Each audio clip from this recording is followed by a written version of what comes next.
Sir இப்போ real estate trend எப்படி இருக்குங்க சார்? ரொம்ப ஆரோக்கியமா இருக்கு. ஒரு பக்கம் தன்னுடைய சொந்த தேவைக்கு வீடு கட்டுறதுக்காக மனைகள் வாங்கக்கூடிய ரியல் கன்சியூமர்ஸ், இந்த எண்ட் யூசர்ஸ் சொல்லக்கூடிய ரியல் கன்சியூமர்ஸ் நிறைய பேர் மனைகள் வாங்கிட்டு இருக்காங்க. இன்னொரு பக்கம் இப்போ விலைகள் குறைவா இருக்கிறதுனால ஒரு 5 வருஷம் கழிச்சு தன்னுடைய குழந்தைகளோட படிப்பு செலவுக்கோ திருமண செலவுக்கோ பயன்படுற மாதிரி மனைகள் வாங்கி வைக்கக்கூடிய மிட் டேர்ம் இன்வெஸ்டர்ஸும் தனக்கோ தன்னுடைய சந்ததியினருக்கோ எதிர்காலத்துல ஒரு நல்ல சொத்தாக இருக்கிறதுக்காக மனைகள் வாங்க வைக்கக்கூடிய லாங் டேர்ம் இன்வெஸ்டர்ஸும் பிளாட்ஸ் வாங்கிட்டு இருக்காங்க. இது எல்லாமே நல்ல விஷயம்தான்.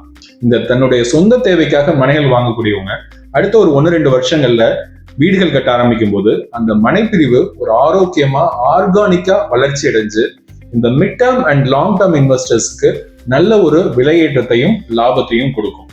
அதனால இப்போ இந்த சரியான நபர்கள் மனைகள் வாங்குறதுனாலையும் விலைகள் குறைவா இருக்கிறதுனாலையும் இப்ப மனைகள் வாங்குறதுக்கான ரொம்ப சாதகமான நேரம்னு நான் சொல்லுவேன்.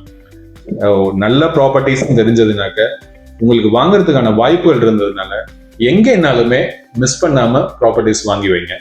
நீங்க நிறைய ப்ராப்பர்ட்டிஸ் வாங்கணும்னு என்னுடைய வாழ்த்துக்களை தெரிவிச்சுக்கிறேன். வாழ்த்துக்கள்.